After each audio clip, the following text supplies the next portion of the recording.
அன்னை ஸ்ரீ அரவிந்தருக்கு வணக்கம். அனைவருக்கும் வணக்கம். இன்று 2024ஆம் ஆண்டு பிப்ரவரி மாதம் 5ஆம் தேதி திங்கட்கிழமை காலை நம் பயிற்சியை தொடர்கிறோம். இந்த சிந்தசிஸ் ஆஃப் யோகாவில் இந்த பகுதியில் நாம் இருக்கின்றோம்.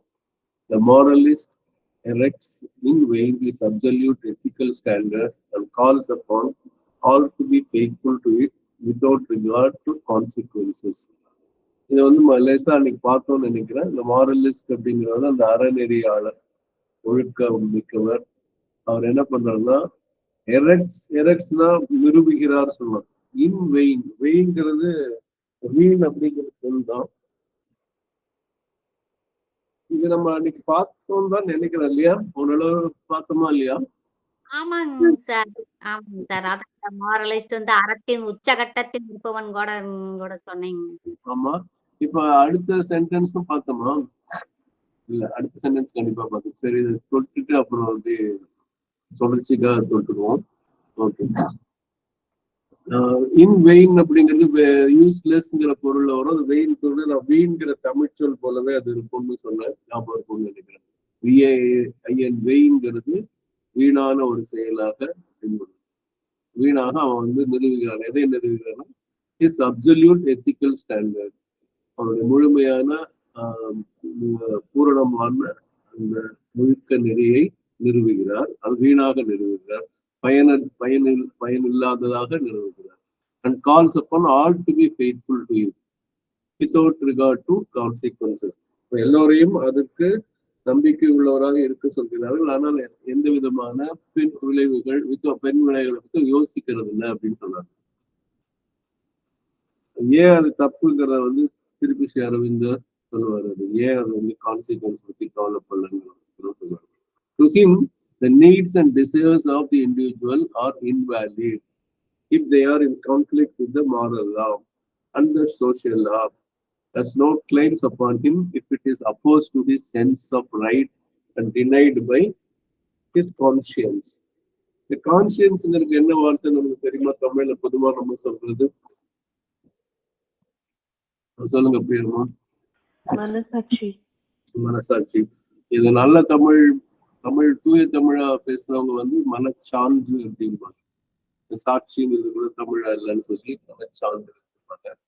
அப்ப அவர் மனச்சான்று எதிர்க்கக்கூடிய அந்த நல்லது கெட்டது, அதாவது இதுல என்னன்னா the needs and desires of the individual are invalid if they are in conflict with the moral law.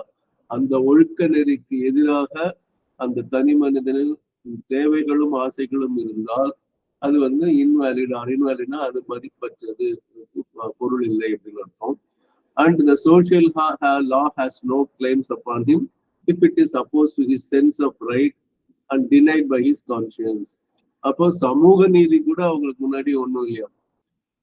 And the social law has no claims upon him. அவன்கிட்ட அது அந்த சமூக நீதி வலியுறுத்த முடியாது. If it is opposed to his sense of right, அவன் சரி நினைக்கிறதுக்கு எதிராக அந்த சமூக நீதி இருந்தா அது நிற்காது. And if it is denied by his conscience, அவன் மனச்சான்று ஒதுக்கிய ஒன்றை அந்த சமூக நீதி சொன்னா அதுவும் அவர் ஏற்க மாட்டார் அப்படிங்கிற மாதிரி ஒரு 2 விஷயம் சரிங்களா? இப்ப யாராவது அந்த தமிழ்ல படிக்கலாம். யார் படிக்கணும் அடுத்தது? சார் வணக்கம் சார். மீனாட்சி அம்மா படிச்சாங்க சார் கடைசியா. இந்த 10 ஆரம்பத்துல படிக்கணும் சார். இந்த பகுதிங்க சார். ஆனால் சிந்தனையாளன் அதிலிருந்தே படிக்கணுங்க சார். சரிங்க. சாரதாம்மா படிக்கிறீங்களா? சாரதாம்மா சுகந்தி வாசுதேவன் படிக்கிறீங்களா? இருக்குங்களா? 11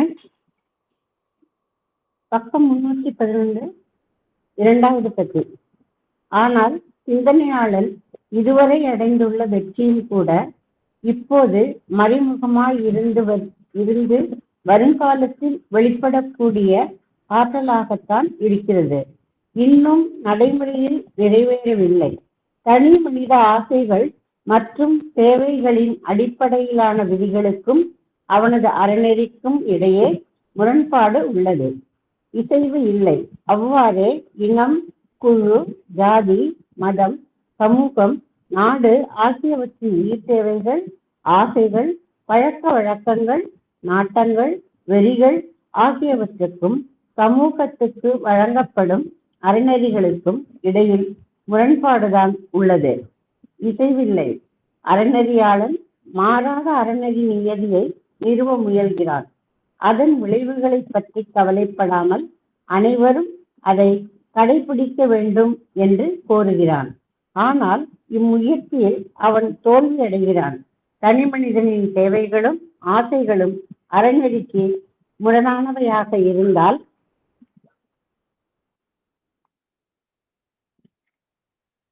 அவை மதிப்பற்றவை என்று அறநெறியாளன் கருதுகிறான். அவ்வாறே சமூக சட்டங்கள் அவனது அறநெறி உணர்வுக்கு முரணானவையாக, அவனது மனசாட்சி மறுப்பவையாக இருந்தால் அவற்றை அவன் ஏற்பதில்லை.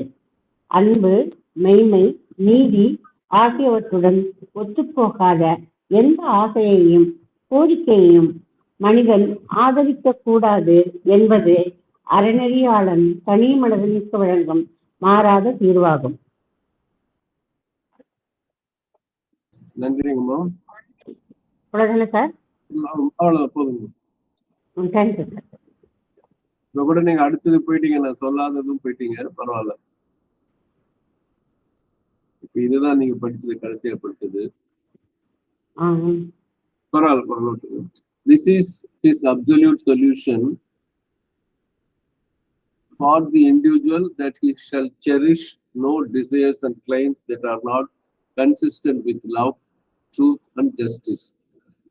This is his absolute solution. இதுதான் வந்து மிகச்சிறந்த தீர்வாக அவர் சொல்றார். எது? For the individual, that he shall cherish no desires and claims that are not consistent with love, not consistent with truth, not consistent with justice.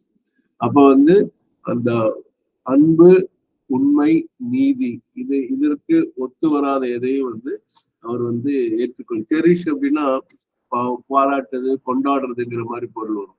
So he shall cherish no desires, he shall cherish no claims.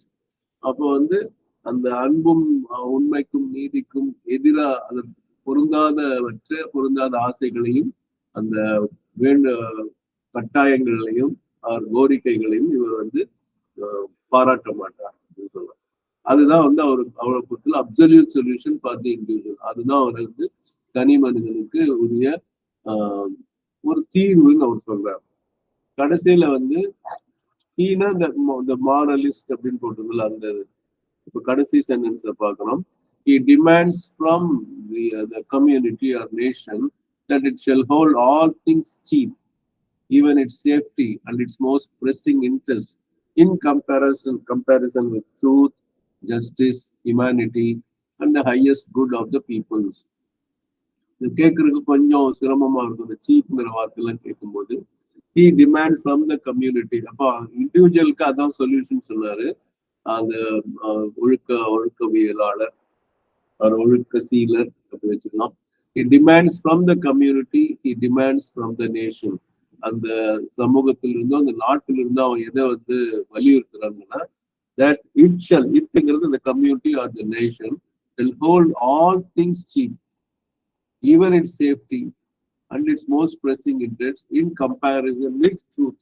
அப்போ வந்து அந்த உண்மை, justice, நீதி, humanity, அந்த மானிடவியல், அதாவது மனித தன்மை, இதுக்கெல்லாம் வந்துட்டு அந்த highest good of the peoples, அதை ஒப்பிட்டு பார்க்கும்போது மற்ற எல்லாம் வந்து அதாவது நிலை குறைந்ததாக, மதிப்பு குறைந்ததாக தான் மற்ற எல்லாத்தையும் பார்க்கணும். Even it's safety. இது எப்படி நம்ம புரிஞ்சுக்கலாம்னா, அசோகர் வந்து சொன்னால அன்னைக்கு இந்த அவருடைய கலிங்கத்துக்கு ஒரு அதை முடிச்ச பிறகு ரொம்ப அந்த புத்த புட்சு பேசின பிறகு, சரி இனிமே போரிடவில்லை, புத்த மதத்தை தழுவி இதே ராணுவ படைய இல்லை அப்படின்னு சொல்லும் போது என்ன ஆகும்னா, அது வந்து அஹிம்சை விதிங்கிறது ஒரு நல்ல மெய்ப்பொருளுடன், உண்மையுடன் இருக்கலாம், நீதியோட இருக்கலாம், மனித தன்மையோடு இருக்கலாம். ஆனா எதிரி வந்து தாக்கும் போது நம்ம கிட்ட எதிர்க்கக்கூடிய படை இல்லை அப்படின்னு சொன்னா நம்ம நாட்டையே எழுப்போம். ஆனா ஈவன் இட்ஸ் சேஃப்டி அப்படின்னு போட்டுருக்காங்க. Hold all things even it's safety and it's most pressing interest. அதுக்கு தேவையானது இப்ப வந்து ஒரு சில இதுல வந்து கடன் வாங்கக்கூடாது, வட்டி கொடுக்கக்கூடாது, வட்டி வாங்கக்கூடாதுலாம் இருக்கும். அப்ப கடன் வாங்க முடியாத ஒரு ஏதோ ஒரு அவசரத்துக்கு வாங்கி அதுக்கப்புறம் நம்ம முடியும் போது திருப்பி கொடுக்கலாம்னு சொல்றதெல்லாம் அது பண்ணா பிரெஸ்ஸிங் இன்ட்ரெஸ்ட், அந்த அவசர தேவை கூட நம்ம செய்ய முடியலங்கிறது அதுவும் வந்து இதாயிடும். ஸோ அவங்களை பொறுத்தல it demands the community from the community or nation that it shall hold all things cheap, even its safety and its most pressing interest, in comparison with truth, justice, humanity, and the highest good of the people. சுகந்தியமா உங்ககிட்ட இது இருக்கா, book இருக்கா? படிக்கிறேன் sir. இவங்க சாரதாமா படிச்சதையும் படிங்க, அந்த கடைசி sentence இருக்கு. அப்புறம் லாஸ்ட். அவ்வாறே சமூக சட்டங்கள் அவனது அறநெறி உணர்வுக்கு முரணானவையாக, அவனது மனசாட்சி மறுப்பவையாக இருந்தால் அவற்றை அவன் ஏற்பதில்லை. அன்பு, மெய்மை, நீதி ஆகியவற்றுடன் ஒத்துப்போகாத எந்த ஆசையையும் கோரிக்கையையும் மனிதன் ஆதரிக்க கூடாது என்பதே அறநெறியாளன் தனி மனிதனுக்கு வழங்கும் மாறாத தீர்வாகும். மெய்மை, நீதி, மனிதநேயம், மக்களின் உயரிய நன்மை ஆகியவற்றுடன் ஒப்பிடும்போது சமூகம் அல்லது நாடு அதன் மிக முக்கிய நாட்டங்களையும் அனைத்தையும் தனது பாதுகாப்பையும் கூட மதிப்பற்றதாக கருத வேண்டும் என்று அவன் கோருகிறான். அவ்வளவுதானே சார்? அந்த பேராகிராஃப் முடிஞ்சது இல்லையா? ஆமா சார். Thank you sir.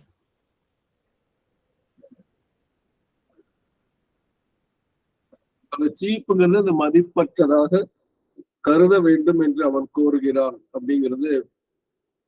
சில சீப்னு சொல்லுவோம், நம்ம மட்டமானன்னு சொல்லுவோம். மட்டம்ங்கிறது உண்மையில கீழ்நிலைன்னு பொருள் இல்லை, அது வந்து ஒரு நியூட்ரலான வார்த்தை, ஒரு பொதுவான வார்த்தை. அது நீர் மட்டம் அப்படிங்கிறதா லெவல் ஆஃப் த வாட்டர் அப்படிங்கிற பொருள் தான் வரும். ஆனா நம்ம இப்ப எல்லாம் மட்டம் அப்படின்னு சொன்னா நம்ம சீப்பான உடை அதெல்லாம் வந்து சீப்னா விலை ரொம்ப கீழான அப்படின்னு அர்த்தம். மட்டமான ஆளுன்னு சொன்னா ரொம்ப இங்கிலீஷ்ல மீன் பர்சன், ரொம்ப அற்பமான மனிதன் சொல்லலாம். மட்டமான தண்ணி அப்படின்னு சொன்னா ரொம்ப அழுக்கான, குடிக்கத்தகாத ஒரு நீர் அப்படிங்கிற பொருளை தான் நம்ம சொல்லுவோம். ஆனா பொதுவா மட்டம் என்ற சொல் வந்து நியூட்ரலான வார்த்தை.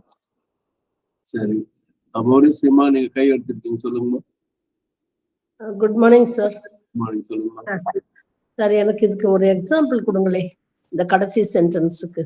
அதுதான் நான் சொன்னேனே, அசோகருக்கு போடுறது சொன்னேனே உங்களுக்கு, அதான் சொன்னீங்க. அது எனக்கு சரியா காதுல தெளிவா வரல.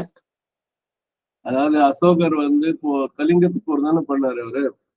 ஆமாங்க சார். என்னுடைய வரலாற்று அறிவு படி ஞாபகத்துக்கு சொல்றேன். கலிங்க போர் தான் சார். கலிங்க போருக்கு தான் போய் அதுக்கப்புறம் தான் ஒரு புத்த மதத்துக்கு வந்தாரு. புத்தர் ஒரு புத்த புக்ஷி சொல்றாரு. அதுக்கப்புறம் அவர் வந்து போரிடாம இருக்காங்க, ராணுவம் இல்லாம இருந்தா. இப்ப வந்து அந்த மாதிரி எல்லாரும் அஹிம்சைன்னு நம்ம இப்போ அஹிம்சை தான் இந்தியர்கள் அஹிம்சை மிக்கவர்கள் சொல்லி நம்ம ராணுவமே இல்லைன்னா நம்ம நிலை என்ன அவங்க சொல்லலாம். ஆமாங்க சார். அவங்களுடைய எல்லைகள்லாம் பறி போயிடும். அதுதான் ஈவன் இட்ஸ் சேஃப்டின்னு போட்டுருக்கு.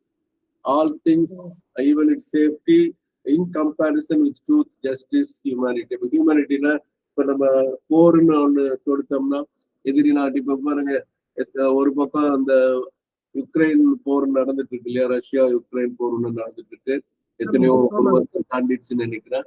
இந்த பக்கம் வந்து இஸ்ரேல் வந்து அந்த ஹமாஸ் என்னமோ ஒண்ணு சொல்லிட்டு இருக்காங்க இல்லையா, அந்த போர் இஸ்ரேல் போர் நடந்துட்டு தான் இருக்கு. அதாவது அப்ப அந்த போர் நடக்கும்போது அதுல முன்னையாவது நம்ம மகாபாரத போர்ல தான் பார்த்தா காலையில சண்டை ஆரம்பிச்சு சாயந்தரம் நிறுத்திடுவாங்க, ராத்திரி எல்லாம் ஓய்வு எடுப்பாங்க, அடுத்த நாள் திருப்பி அதமோ ஜாபுக்கு போற மாதிரி பண்ணிட்டு இருப்பாங்க. படிச்சிருக்கோமா இல்லையா? அதாவது சூரிய அஸ்தமனம் ஆச்சுன்னா அவங்க வந்து போர் எடுறத நிறுத்துவாங்க பொதுவா. அப்ப அந்த கலியுகம் பிறந்துருச்சுங்கிறதுக்காக அந்த அந்த போர்லயே நிறைய பிறழ்வுகள் இருக்கும், நியாயம் தவறிய விஷயங்கள் ரெண்டு பக்கமே இருக்கும். அதனாலதான் அந்த ஒரு பட்டியலிட்டு போடுவாப்புல. அந்த துரியோதனை ஒளிஞ்சிட்டு இருக்கும்போது இவங்க போய் கண்டுபிடிச்சு கடைசியா 100 பேர்ல 99 பேர் இறந்து துரியோதனை மட்டும் உயிரோடு இருக்கும்போது அந்த எரிச்சல், உடல் எரிச்சல், அந்த பொறாமை எரிச்சல் எல்லாம் தாங்காம அவன் ஏதோ ஒரு இதுல குளத்துக்குள்ள உள்ள இதா இருக்கும்போது இவங்க எல்லாம் வந்து அவனை வெளியில வர சொல்லி அப்ப அதே மாதிரி தொடையில அடிக்க கூடாதுன்னு ஒரு சட்டம் இருக்கணும். தொடையில அடிச்சுதான் அவன் சாவடிக்கிற மாதிரினா அதான் அவனோட வீக் பாயிண்ட் ஆகும். அப்படி ஒவ்வொருத்தரும் சிகண்டியை முன்னிறுத்தி பீஷ்மரை இது பண்ணது, அந்த தியானத்துல இருக்கும்போது துரோணரை வெட்டினது, அப்புறம் அந்த சூரியன் மறைஞ்சிருச்சுன்னு சொல்லி அந்த ஏமாத்துற மாதிரி போய் அது ஃப்ரீயான அப்புறம் அர்ஜுனன் அந்த அரசனை கொள்றது, அப்படி நிறைய விஷயங்கள் வந்து இந்த பக்கம் இருக்கு. அந்த பக்கம் வந்து அபிமன்யு வந்து ஆஹ் எந்த விதமான ஆயுதமும் இல்லாம எல்லாரும் சூழ்ந்து நின்று கொண்டது, அப்படி பல விஷயங்கள் அந்த போர் நெறிகளுக்கு மீறி தர்மத்துக்கு மீறி அப்பவே ஆரம்பிச்சிருச்சு. அதுதான் வந்து இந்த ஹெரான் ராமசாமின்னு ஒருத்தர் இன்னொரு நாடக நடிகர் இருந்தாரு. அவர் வந்து மனோகர் மாதிரி அவரும் அந்த புராண நாடகங்கள்லாம் போட்டாரு. அப்ப கலியுகம் பிறந்ததுன்னு ஒரு நாடகம் போட்டாங்க சென்னையில 80கள் ஆரம்பிக்கிறதுக்கு முன்னாடி 70 கடைசியில. அப்ப அந்த நாடகத்தை நான் பார்த்தேன். அது இதுதான் இந்த இதைத்தான் சொல்லுவாங்க. அதாவது அந்த இத மாதிரி மாறி மாறி வரும்போது ஏன்னா கலியுகம் பிறந்துருச்சு, அது வர்றதுக்கு முன்னாடியே அதோடைய பாதிப்பு தெரியும். இந்த மாதிரி முறை தவறி நடக்கிறதுங்கிறது ரொம்ப ஜாஸ்தி தெரியும்.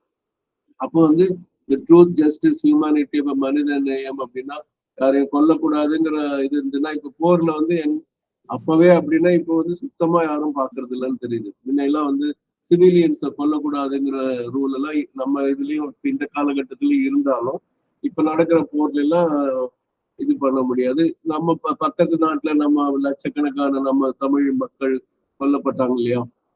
ஆமாங்க சார். ஆமா. அப்ப வந்து அது வந்து எந்த அளவுக்கு தர்மமா இருந்திருக்கும்னு யோசிச்சு பாருங்க. அப்பாவி ஜனங்கள் சாகுறாங்கன்னா அது வந்து ஒரு அது ஏற்றுக்கொள்ள முடியாத ஒரு விஷயம் தானே.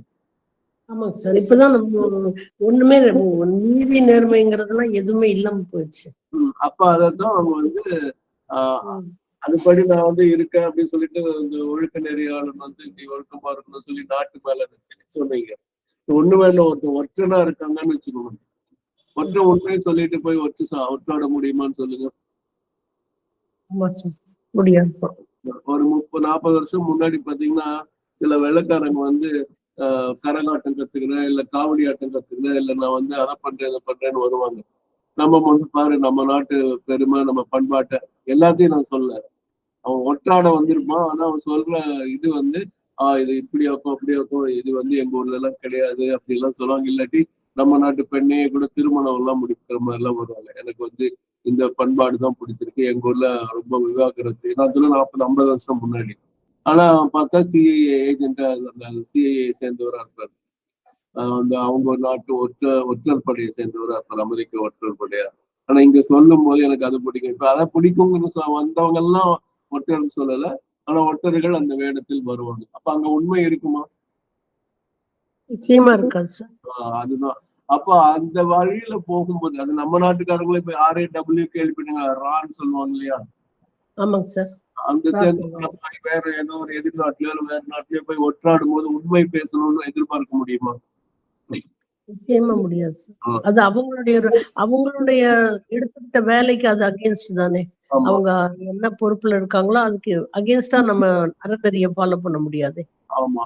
அதே மாதிரி இப்ப காவல்துறை வந்து ஏதோ ஒரு பிடிக்கணும் அப்படின்னு சொல்லும் போது பார்த்தா அவங்க எங்கேயோ ஒளிஞ்சிருக்காங்கன்னா இவங்க அங்க போய் அங்க கடலை விற்கிறவங்களாவோ இல்லாட்டி இது மணி அடிச்சுட்டு இருந்ததுன்னா துளசி விற்கிறவங்களோ ஏதோ ஒரு வேஷம் போட்டுட்டு போகும்போது வேஷம் போடும்போதே பொய்மைன்னு ஒண்ணு வந்துருதா இல்லையா? ஆமாங்க சார். அப்ப அதை யோசிங்க. அப்புறம் வந்துட்டு ஏதோ ஒரு விசாரணைக்கு போறாங்க, போகும்போது என்னங்க அப்படின்னா அவங்க என்ன வேலை செய்யறாங்களோ அதுக்கு ஏற்ற மாதிரி. இப்போ ஒரு ஃபார் எக்ஸாம்பிள் ஒரு திரைப்படத்துல பாக்குறேன், அவங்க செல்போன் கடை வச்சிருக்கிறதா சொல்லுவாங்க. செல்போன் கடை வீட்டுக்காரர் வீடு தானே அப்படிம்பாங்க, விசாரிக்கதான் வந்திருப்பாங்க. அதனால சொன்ன என்ன இல்ல என்னோட என்ன வேணுங்களா, இங்கதான் கடை எங்க இருக்குன்னா இங்கதான் இருக்கு, நான் வந்து செல்போன் ரிப்பேர் பண்ண வந்தேன் அப்படின்னா. ஆனா வந்தது வந்து உண்மை என்னன்னா விசாரிக்க வந்திருப்பாங்க. கொலை பண்ணவங்கள யாரோ கடத்தி இருப்பாங்கன்னு வச்சுக்கோங்க. அந்த கடத்தினவங்க இவங்க தாங்க அவங்க கண்டுபிடிச்சிருப்பாங்க. அதை கண்டுபிடிக்கிறதுக்காக ஆனா அவங்க பொய் சொல்லாம அதை செய்ய முடியுமான்னு யோசிப்பாங்க. நிச்சயமா முடியாது. அதுதான். அப்ப அந்த இடத்துல வந்து இன் comparison with truth, justice, humanity அது பார்க்கும்போது அதாவது even it's safety and it's most pressing interest. அப்ப அவங்க அவங்க கண்டுபிடிக்க வருது ஒரு சைக்காபாத்துன்னு வச்சுக்கோ ஒரு பேச்சுக்கு. அவங்க அந்த மாதிரி பொய்யெல்லாம் சொல்லாம வந்தாலும் அவங்க நெருங்க முடியாது அவனை பிடிக்க முடியாது. பிடிக்கும் போது இந்த மாதிரி சில விதிமீறல்கள்னு சொல்லலாம், இல்ல உண்மை மீறல்கள், நேர்மை மீறல்கள் மாதிரி தோற்றமளிக்கக்கூடிய இது இருக்கும். அப்ப நம்ம பொய்மையும் வாய்மை இடத்து அது பாக்கி என்ன சொல்லுவாங்க, குறை தீர்ந்த நன்மை பயக்கும். அப்ப வந்து ஒரு நல்ல பொய் கூட சொல்லலாம் அப்படிங்கிற மாதிரி ஒரு பொருளும் அங்க வரும். அப்போ இது இந்த இடத்துல யோசிச்சுப்பாரு. நீங்க நிறைய சொல்லிட்டு போறோம் சார். அப்போ அவங்களுடைய செயல்பாடு சார் சொல்லலாமா? சொல்லுங்கம்மா. இப்போ நம்ம என்ன பொறுப்ப ஒரு ஜாப நம்ம எடுத்திருக்கோம்னா அந்த தொழிலுக்காக உண்மையை நம்ம கடைபிடிக்கணும்னா சில வித நீங்க சொல்ற மாதிரி கொஞ்சம் அறநெறி பிறழ்ந்துதான் நம்ம செய்யறாப்புல அமையும். அது வந்து நான் எடுத்துக்கிட்ட என் வேலைக்கு அது முக்கியமா இருக்குதுன்னா நான் செஞ்சுத்தானே ஆகணும். அப்படி போகுதா? அது அதான் இப்ப தேச தந்தைன்னு ஒருத்தர் சொல்லுவாங்க இல்லையா, நம்ம இல்லையா? இப்போ அவர் வந்து அதை சொல்லுவாரான்னு யோசிச்சு பாருங்க. என்ன தொழிலா இருந்தாலும் அவங்க தொழில் தர்மத்துக்காக நான் இது பண்ண முடியாது. எங்கனாலும் உண்மைதான் பேசணும்னு சொன்னா நம்ம நிலை என்ன ஆகும்னு செய்யும். எல்லாத்தையும் அகிம்சை கோட்பாட்டை நம்ம ஃபாலோ பண்ணோம். இப்ப ராணுவத்தை ₹1 கூட நம்ம செலவு எத்தனை கோடி அதுக்கு போகுது பட்ஜெட்ல, ராணுவமே இல்லாம பண்ணிடுறோம்னா நம்ம அதை ஏற்க முடியுமான்னு யோசிங்க. நிச்சயமா முடியாது சார். அதுதான் அங்க இருக்கிற பாயிண்ட். Thank you sir. அது தொழில் தர்மங்கிற பேர்ல நீங்க பொய் பேசினாலும் அதெல்லாம் ஒத்துக்க முடியாது. நீங்க என்ன தொழிலா இருந்தாலும் பொய் வந்து ஏத்துக்க முடியாதுன்னு சொன்னா நம்ம எங்க போறது சொல்லுங்க. ஆமா, நம்ம பாதுகாப்பு அங்க கேள்விக்குறியா போயிடுமே. இப்ப வந்து குறை சொல்லக்கூடாதுங்கிறது ஒரு பொது விதின்னு வச்சுக்கோங்க.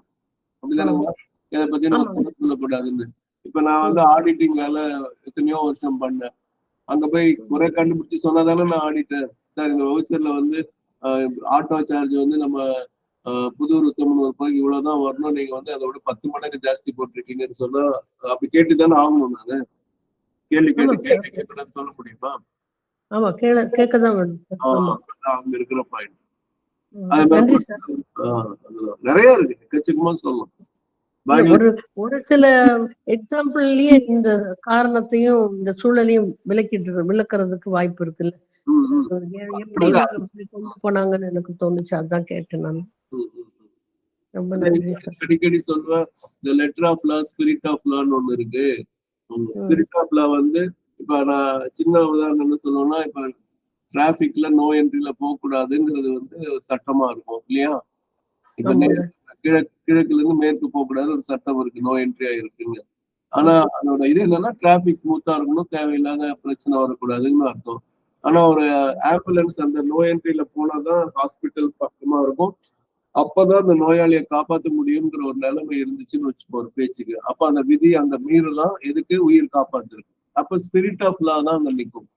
லெட்டர் ஆஃப் லான்னு யாரா இருந்தாலும் போகும், உயிரே பணம் சிலர்ல போக கூடாது அப்படிங்கிறது தப்பு இல்லையா? ஆமாங்க சார். அதே மாதிரி நீங்களோ நானோ நடு ரோட்ல நிக்க முடியாது, ஆனா டிராபிக் கான்ஸ்டபிள்ல நிக்கலாம் இல்லையா? ஆமாங்க சார். நின்னுதான் வேலை பண்ணியா? இந்த விதிக்கு விதிமீறலுங்கிறதும் சில தேவைப்படுதுன்னு தோணுது இல்ல? விதியே தான், ஒண்ணும் பண்ண முடியாது. ஓகே, உங்களுக்கு அடுத்து கை தூக்கணும் பாக்கியலட்சுமி அம்மா, சொல்லுங்க. சார் சார் தர்மன் சொல்றாங்கல்லங்க சார், அஸ்வத்தாமா இறந்துட்டான்னு சொல்லுங்காட்டி அவருக்கு அதை எப்படி நான் பொய் சொல்லணும் அப்படின்னு சொல்லி அஸ்வத் குஞ்சரக அப்படிங்கும் பொழுது சங்கூதிடுறாரு கிருஷ்ணர் வந்து சங்கூதிடுறாரு கேட்காதபடி. அப்போ வந்து நான் நிலத்தை விட்டு கொஞ்சம் மேல போயிட்டு இருந்த அந்த தேர் வந்து தரையில படுதோம். அது வரைக்கும் தர்மனோட தேர் வந்து நிலத்துல படாம பறக்கிற மாதிரிதான் போயிட்டு இருந்துச்சான். இந்த இது சொன்னதுக்கு உடந்தையா போய் சொல்லல, அஸ்வத்தாமன் என்ற யானை இறந்து விட்டது என்றுதான் சொல்றாங்க. ஆனா அந்த யானைங்கிற சொல் காதல விழாதபடிக்கு அவர் மறைச்சிடுறாரு. அப்போ அந்த தர்மருடைய ரதம் வந்து தேர் வந்து அந்த கரையை தொடுகிறதுன்னு வரும். தரை தொடாத தேர் அப்ப தரையை தொடுகிறதுன்னு வரும். அது போய் சொல்லாட்டி கூட ஒரு உடந்தையா இருந்ததுனால. பிரியா மேம். சார் அப்போ 2 விஷயம் சார். ஒண்ணு, இப்ப நீங்க சொன்னது வந்து அப்போ வள்ளுவர் எப்படி சார் பொய்மையும் வாய்மையுடைத்துன்னு எப்படி சொல்லியிருப்பாரு? ஏன்னா குரல் எல்லாமே அது தப்பா இருக்காது. அது ஒண்ணு. இன்னொன்னு, இப்போ ஓவராலா இந்த standards of conduct and spiritual freedom இதுல வந்து எப்படி வந்து தனி மனிதன் எப்படி தன் சட்டத்தை தன் கையில எடுத்துக்கிறது, சட்டத்துல ஓட்டை இருக்கு, அந்த மாதிரி பகவான் வந்து அந்த இண்டிவிஜுவல் தான் ஒழுக்கமா இருக்கணும்ன்றதுதான் ஓவராலா இந்த சாப்டர்ல புரிய வைக்கிறாரா? அகஜீவன்ல இருந்து வரும் உண்மை மிளிர வேண்டும் அப்படிங்கிறதுக்காக தான் இத சொல்லிட்டு இருக்காரா ஓவராலா?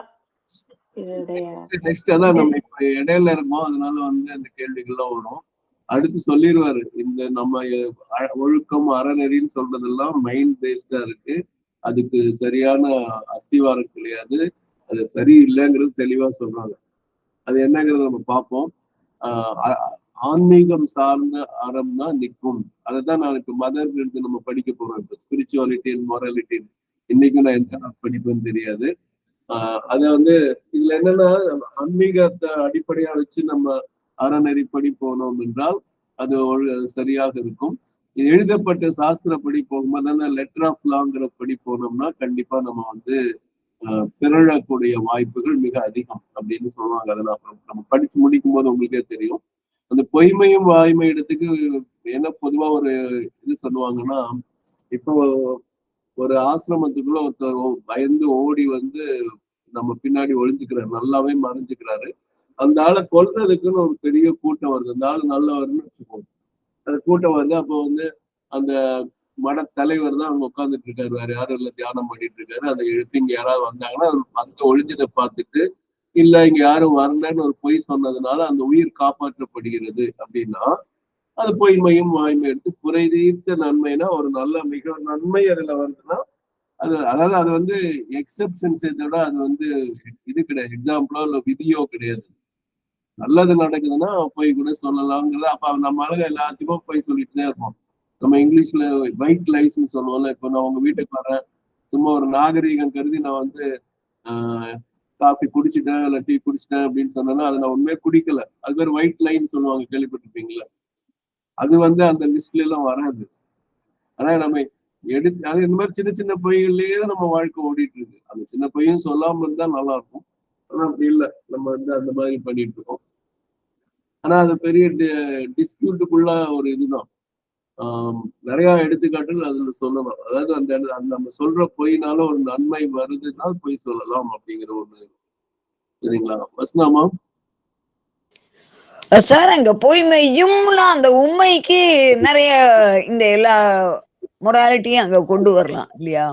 கண்டிப்பா கண்டிப்பா கண்டிப்பா. அதனால பொய்மையும் நான் பொதுவான ரூல் அல்ல, எக்ஸெப்ஷன் தான், விதிவிலக்கா. அது ரொம்ப ரொம்ப யோசிச்சு சொல்ல வேண்டியது. அதுவும் 2000 வருஷம் முன்னாடி சொன்னாங்கன்னா இது அதுவும் எல்லாம் மைண்ட் பேஸ்டுங்கும் போது பிரச்சனை தான். இப்போ ஒண்ணும் இல்ல, இவரு வந்து அஞ்சுவது அஞ்சாமை பேதமை அப்படின்னு சொல்லியிருக்காரு இல்லையா? அன்னை வந்து ஆன்மீக வாழ்க்கையில அஞ்சலாம் சொல்லியிருக்காங்களா, அஞ்சக்கூடாதுன்னு சொல்லியிருக்காங்க? யோசிச்சு பாருங்க, யாராவது பதில் சொல்லலாம்? சொல்லுங்க புவனேஸ்வரிமா. அஞ்சாமை தான் சொல்லியிருக்காங்க சார். ஆமா, என்ன ஆனாலும் சரி பயப்படக்கூடாதுங்கிறாங்க. அப்ப வந்து பயப்படக்கூடாதுன்னு தானே சொல்றாங்க. ஆமா இல்லையா, அஞ்சுவது இப்ப வந்து தீக்குள்ள விரல விட்டா இல்ல இந்த ஒரு ஆள் அடிச்சிருவான் கொண்டுருவான்னு நம்ம கொஞ்சம் அதுக்கு அச்சப்பட்டு எச்சரிக்கையா இருக்கிறதுங்கிறது அதுதான் அவங்க எல்லாம் சொல்றாங்க. ஆனா அன்னை ஆன்மீகத்தை பொறுத்தளவுல எதை கண்டு நம்ம பயப்படணும்? முக்கியமா இப்ப வைட்டல் வேர்டோட நான் ஏதோ நம்ம போகட்டாலும் அது நம்மளை வந்து தாக்குற மாதிரியோ இல்ல ஏதோ ஒண்ணு செய்யுது அப்படின்னு சொன்னா நம்ம பயப்படாம இருந்தாதான் ஆன்மீகத்துல நம்ம நிலைச்சு நிற்க முடியும். நம்ம தொட்டதொழுவருக்கும் பயந்துட்டு தான் ஆன்மீகத்துக்கும் நமக்கும் சம்மந்தமே கிடையாது. ஒரு விஷயம் அதான் நான் பிரணாப் தான் இருக்காரு இல்லையா, பிரணாப் பட்டாச்சாரியான்னு சொல்லி பிசிக்கல் எஜுகேஷன் ஹெட்டா இருந்தவர். இது ஒரு வேடிக்கையா ஒரு கதை சொல்லுவாங்க. அவர் திருவண்ணாமலைக்கு புல்லட்ல போயிருக்காங்க இன்னொரு நண்பரோட. போயிட்டு வரும்போது அந்த காலத்துல ரோடு மோசமா இருந்ததுல ஏதோ ஒண்ணு டயர்ட் ஆயிட்டாங்க, காலையில கிளம்பி வந்தது. யாரும் கூட வந்தவர். அப்ப வழியில வந்து இந்த கல்வெட்டுன்னு சொல்லுவாங்களா, ஒரு சிறு ஓடைக்கு ஒரு சிறு பாலம், அந்த பாலத்துல ஒரு ஆள் படுக்கிற மாதிரி அந்த பாலத்தோட திட்டு இருக்கு. அவர் படுத்து தூங்கி இருக்காரு. இவரு பிரணாத்தா வந்து பக்கத்துல நின்றுட்டு இருக்காரு. அது ஒரு நள்ளிரவு நேரம். அப்ப அங்க அந்த வெள்ளையா ஒரு ஆவி உருவம். இந்த நம்புறவங்க இந்த கதையை நம்பலாம், இல்லைன்னு சொல்றவங்க அதை ஒதுக்கிட்டு போகலாம். அப்போ அந்த ஆவி உருவம் வந்து அது பிராங்க்ஸ் பண்றதுக்கோ ஏதோ ஒண்ணு பயமுறுத்துறதுக்கோ அச்சுறுத்துறதுக்கோ ஏதோ வருது. இவரு சாதாரணமா ஒரு மனுஷன் கிட்ட சொல்ற மாதிரி, எப்பப்பா என் ஃப்ரெண்டு தூங்குறான்ல தெரியல, இந்த பக்கம் போ அப்படின்னாங்க. அந்த அஞ்சாமை என்பதுக்கு அது மிகச்சிறந்த எடுத்துக்காட்டா சொல்லுவான். இப்ப நம்ம ஆளுங்களா இருந்தாங்கன்னா அவரும் பயந்து தூங்கிட்டு இருக்கவங்க எழுப்பி அவருக்கு என்ன நடந்திருக்குன்னு தெரியாம இருந்திருக்கும். ஆனா அவரையும் எழுப்பி அவரையும் பயத்துக்குள்ளாக்கி அங்க அது ஒரு மாதிரி வேற மாதிரி போயிருக்கும் சீன். கேட்டிருக்கீங்களா இந்த நிகழ்ச்சி? இந்த இடத்துல அஞ்சுவது அஞ்சாமை பேதமை அப்படிங்கிறதுக்கு பொய் சொல்லவும் திருட்டுத்தனம் பண்ணவும் பிறர் மனை நோக்காம இருக்கிறதுக்கு தான் நம்ம அஞ்சணும். பாக்கி நல்ல காரியமும் மற்றது செய்ய அஞ்சாம இருக்கணும். நம்ம இப்ப சொன்னோம், எப்படி வேணாலும் நான் இது பண்ணலாம், இன்டர்பிரிட்டேஷன் கொடுக்கலாம். அப்ப என்ன ஆகும் அப்படின்னு கேட்டீங்கன்னா, அதற்கு கூட நம்ம வந்து நான் நேர்மையா இருந்துட்டு போறேன், பயப்படாம இருப்பேன், அந்த எண்ணமே எனக்கு வராதுன்னா அது பயப்பட வேண்டிய தேவையில்லை இல்ல. ஆமாங்க சார், நீங்க சொல்றது சரிதான். தப்பு பண்ணாதான் எதை கண்டும் பயப்பட தேவையில்லைங்க. பொய் சொல்றேன்னு இல்ல, நான் தான் நேர்மை, என்கிட்ட பொய்யே கிடையாதுன்னு சொல்லிக்கலாம்ல. ஆமா. மதர் சொல்ற அஞ்சாமைங்கிறது யார கண்டுமோ எதை கண்டுமோ பயப்படக்கூடாது, எதையும் ஃபேஸ் பண்ண தைரியத்தோட இருக்கணுங்கிறது தானே சொல்றாங்க நமக்கு மதர். நன்றி சார். வசந்தாம்மா, நீங்க சொல்லி முடிச்சிட்டீங்களா? சொல்லியாச்சு சார். அந்த உண்மை அதுக்கு வெயிட்னு சொல்லிட்டு சொன்னாங்க. பொய்மையும் வாய்மை இடத்து அப்படிங்கிற நீங்க சொன்னது வந்து ரொம்ப முக்கியமான பாயிண்ட். இப்ப நீ பண்ணு அப்படின்னு சொன்னா நீ என் கூட வானா நினைச்சு பார்த்தா பொய்மை வாய்மை இடத்தான்னு அவர் சொல்லல, பொய்மையும் வாய்மை இடத்த. அது எவ்வளவு இந்த இலக்கணப்படி எழுதும்போது அந்த இது பார்க்கணும் நம்ம இல்லையா?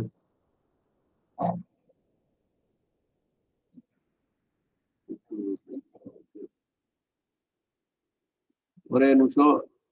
இப்ப நம்ம படிச்ச அந்த சென்டென்ஸ் முடிச்சிட்டோம் இல்லையா? அத வந்து தமிழ் படிச்சாச்சா? இன்னொரு முறை அதை மட்டும் படிச்சிருங்க பிரியமா.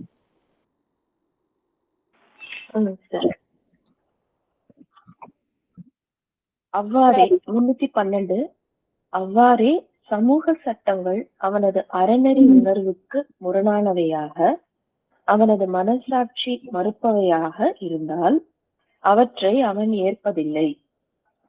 அன்பு, மெய்மை, நீதி ஆகியவற்றுடன் ஒத்துப்போகாத எந்த ஆசையையும் கோரிக்கையையும் மனிதன் ஆதரிக்க கூடாது என்பதே அறநெறியாளன் தனி மனிதனுக்கு வழங்கும் மாறாத தீர்வாகும்.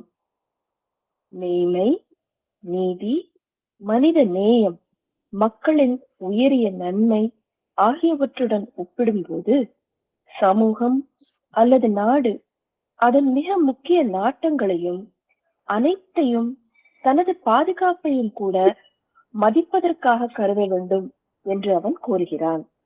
நன்றி.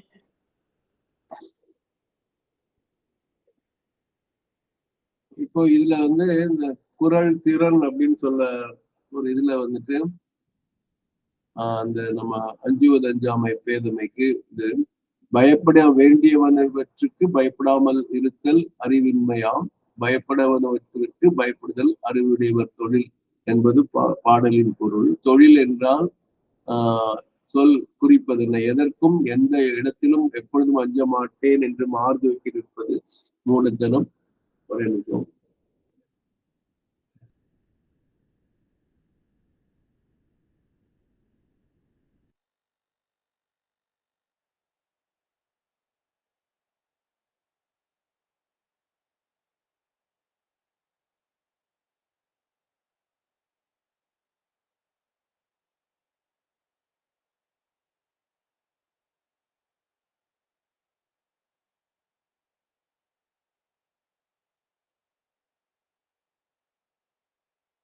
பிரியமா அந்த உங்க புவனேஸ்வரியம்மா அந்த அஞ்ச வேண்டியதுல இருந்து படிங்க தமிழ்ல.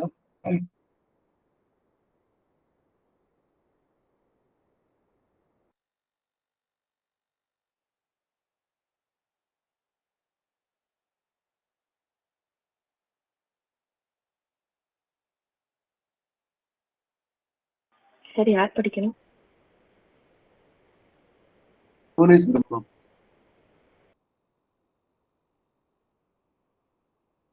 அம்மா மியூட்ல இருக்கீங்க.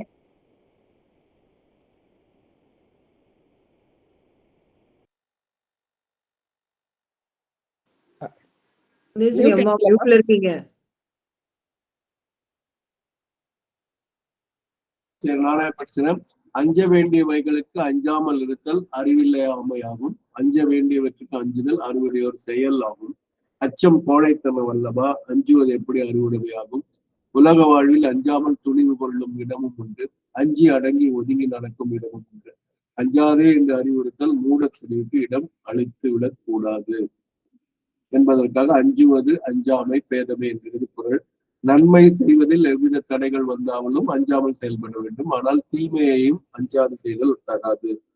பயப்பட வேண்டியதுக்கு பயப்பட்டுத்தான் ஆக வேண்டும். தீயன செய்யவும் குற்றச் செயல்களில் ஈடுபடுவதுதான் பூரிசமா பொய் சொல்றதுக்கோ திருடுறதுக்கோ அஞ்ச வேண்டும் சொன்னாங்க. பயம் சில சமயங்கள் தேவையானதும் ஆகும். அது அறிவற்ற முறையில் நாம் நடந்து கொள்ளாமல் இருக்கவும் உதவுகிறது. விளைவுகளை எண்ணி பார்க்காம கொஞ்சம் முறை இந்த not feeling thinking of the consequences பார்த்தோம் அந்த இதுல. அதுவும் இது கொஞ்சம் ஒரு இடத்துல பொருந்திப்பது. வீர தீர செயல்கள் என்று எண்ணி தீய செயல்களில் ஈடுபடுவது அறிவற்ற தன்மைதான். அஞ்ச வேண்டியதற்கு அஞ்சாமல் இருப்பது துணிவல்ல, அது முட்டாள்தனம். எனவே தூற்றப்படும் செயல்கள் தீமையானவை, அறமற்றன என்பவற்றை அறிந்து அவற்றை செய்வதற்கு ஒருவர் நடுங்காவிட்டால் அது மடமையாகும் என்று அஞ்சாமைக்கு எண்ணெய் கொடுப்பொழுது இப்பாடல். பயம் உண்டாவது வெறுக்கத்தக்கதல்ல, அது இயற்கை நமக்கு அளித்திருக்கும் பாதுகாப்பாரன் என்றும் நமக்கு நன்மையை செய்கிறது என்றும் எண்ண வேண்டும். இப்ப இது பூரா நம்ம பாருங்க, அஞ்சாமை இயல்பான குணமாக இருக்க வேண்டும் என்றும் அச்சமே கீழ்கள, அது ஒரு இறைமாட்சி குரல்ல 382வது குரல்ல அஞ்சாமை வேந்தற்கு இயல்புன்னு சொல்றாங்க. இயல்பான குணமாக இருக்க வேண்டும் என்றும் அச்சமே கீழ்களது ஆச்சாரம் என அச்சம் கயவர்களது ஒழுக்க நெறி நிற்கும். அஞ்சாமையை உயர்த்தியும் அச்சத்தை இழுத்தும் பேசுபவர் வல்லவர். அப்போ அந்த இடத்துல அஞ்சாமை வசனாமா சொல்லுங்கம்மா. சார் நீங்க முடிச்சிருங்க சார். நான் சாவித்திரியில இருந்து ஒரு லைன் இதே மாதிரி கான்ஃபிளிக்ட சொல்லுது. ஓகே. தொழில் என்ற சொல் குறிப்பது என்ன? அஞ்சப்படுவதனை அஞ்சுவது அறிவார் தொழில். தொழில் என்பது சொல்லுக்கு பொதுவாக செயல் என்றும் செய்யும் வேலை என்றும் பொருள் கொள்ளப்படும். இங்கு இது கடமையாக பின்பற்றப்படுதல் என்ற பொருளில் ஆளப்பட்டது அப்படின்னு சொல்லு. தனித்திறன் பெற்ற சிறப்பார்வ தொழில் நடவடிக்கை என்ற பொருளில் தொழில் என்ற சொல் பொருட்பாக்களில் பயிலப்பட்டுள்ளது என்பர். பரிமேலழகர் அது காரியம் என்று இகழப்படாது என்பார். அறிவார் தொழில் என்றார் என்று விளக்கம் அளித்தார். இப்படி இதுல நிறைய போயிட்டு இருக்கு. தேவநாயகர் தொழில் என்பது இயல்பு என்ன பொருள் கொள்கிறார். அப்ப கடைசியில பயப்பட வேண்டியவனவற்றுக்கு பயப்படாமல் இருத்தல் அறிவின்மையாகும். பயப்பட வனுவற்றுக்கு பயப்படுதல் அறிவுடையார் செயல் என்பது இக்குறள் கருத்து. இப்ப இதுல நம்ம இந்த ரெண்டும் இந்த ஆரஞ்சு கலர்ல தெரியுது இல்லையா, இறைமாட்சி 382 அஞ்சாமை கடைசியில வேந்தற்கு இயல்பு, அச்சமே கீழ்களது ஆச்சாரம் அப்படிங்கிறதுலாம் 1075வது குறள்லயும் இதையும் பார்க்கும்போது அது அஞ்சாமையும் வலியுறுத்துறாருங்கிறது நல்லா தெரிஞ்சுக்குங்க. ஓகே, சொல்லுங்கம்மா வசந்தாம்மா. Thank you sir. நமக்கு சாவித்திரியிலயும் இந்த மாதிரி ஒரு பகுதியை சொல்றாங்க. அந்த இஷ்யூ அந்த சாப்டருடைய பிகினிங் ஃபர்ஸ்ட் பேஜ் உடைய கீழ்பகுதி, அது பேஜ் 11 புக்ல. அங்க என்ன சொல்றாங்கன்னா, அந்த 12 months have led in a day of fate, an absolute supernatural darkness falls on man sometimes when he draws near to God. An hour arrives when fail all nature's means, forced off from the protecting ignorance and flung back on his naked primal need, he at length must cast from him his surface soul and be the ungarbed entity within and all that. அது வரும்பொழுது என்ன சொல்றாங்க, fat and free will. அப்போ fat தான் எப்பவும் வலிமை பிக்கதா இருக்குமா, இல்ல தனி மனிதனுடைய சுதந்திரம் ஃப்ரீ வில் வருமா அப்படின்னு கேட்கும்போது இதுதான் அங்க டிஸ்கஸ் பண்றாங்க. அதுக்கு நட்கர்ணி ஐயா என்ன சொல்றாங்கன்னா, நாதகர்ணி, the answer is not yes or no. It is not யூனிவோக்கல், ஒரு சிங்கிள் ஆன்சர் கிடையாது. It will be free will if certain conditions are fulfilled. Until then, fate is the arbiter. அந்த மாதிரி இங்க வரதான் எனக்கு தோணுது. இல்ல அங்க நீங்க சொன்ன விஷயமே ஒரு பக்கம் இதுல வரும்ல, ஊழையும் முப்பக்கம் காண்பர் தாழாத உயர்ச்சுபவர்னு வருவார். ஊழைனா அந்த ஊழுங்கிறது பேட்டு, அது கூட பின்பக்கம் செஞ்சிருவாங்க, முயற்சி இது பண்ணுவாங்க அப்படின்னு சொன்னா அதே வழி வந்தா ஊழில் பெருவழி யாவுல அப்படிங்கிறாங்க. இதே விஷயம் 2 குறள்ல விவாதத்துக்குரியதான் அங்கேயும் இருக்கு. புரியுதுங்களா? தாழாத உயர்த்து பண்ணா அந்த பர்சிவரன்ஸோட முயற்சி பண்றவங்க விதி கூட மாறிடும். ஊழையும் முப்பக்கம் காண்பர்னு ஒரு குறள் இருக்கும். இன்னொன்னு ஊழில் பெருவழி யாவுல, விதியோட வலிமை மிக்கது என்ன அப்படின்னு ஒரு இடத்துல சொல்றாங்க. ஸோ அது எந்த இடத்துல எப்படிங்கிறது நம்ம பார்க்கணும். அப்புறம் மிகச்சிறந்த எடுத்துக்காட்டு ஃபேட் படி உயிரே எடுத்தாச்சு, ஆனா சாவித்திரி அந்த உயிர் எடுக்க திருப்பி மீட் எடுக்கிறாங்கன்னு சொன்னா ஃப்ரீ வில், அந்த ஃப்ரீ வில்ங்கிறது ஃபேட்டா மாறுதா இல்லையா? அதான முழு கதையே. Ma'am yes sir. அதாவது இந்த மாதிரி குறிப்பிட்ட சூழ்நிலை வரும்போது as you said exceptions, அந்த இடங்கள்ல we cannot say yes or no. A single word does not bring the complete answer. Correct. அதான் அங்க இருக்கிற பாயிண்ட். ஓகே, இப்போ நான் இன்னைக்கும் தயவு செய்து நாளைக்கு அன்னை இது நம்ம அந்த 1929 இதை படிக்க நினைவூட்டுங்கள். இன்னைக்கு நான் அதை இது பண்ணல. ஸோ இப்போ இது படிச்சு முடிச்சுட்டோம். இதுக்கும் அதுக்கும் இருக்கிற பொருத்தத்தை பார்ப்போம், ஸ்பிரிச்சுவாலிட்டி அண்ட் மொராலிட்டி. அதனால நாளைக்கு தயவு செய்து நினைவூட்டுங்கள், அதை கண்டிப்பா படிப்போம். சரியா? இப்போ இதை நிறைவு செய்யற 6:29 ஆயிடுச்சு. இந்த பேராகிராஃபை நம்ம முடிச்சிருக்கோம். இது தமிழ் படிச்சுட்டோமா? ஓகே. அன்னை ஸ்ரீ அரவிந்தருக்கு நன்றி, வணக்கம். அனைவருக்கும் நன்றி, வணக்கம்.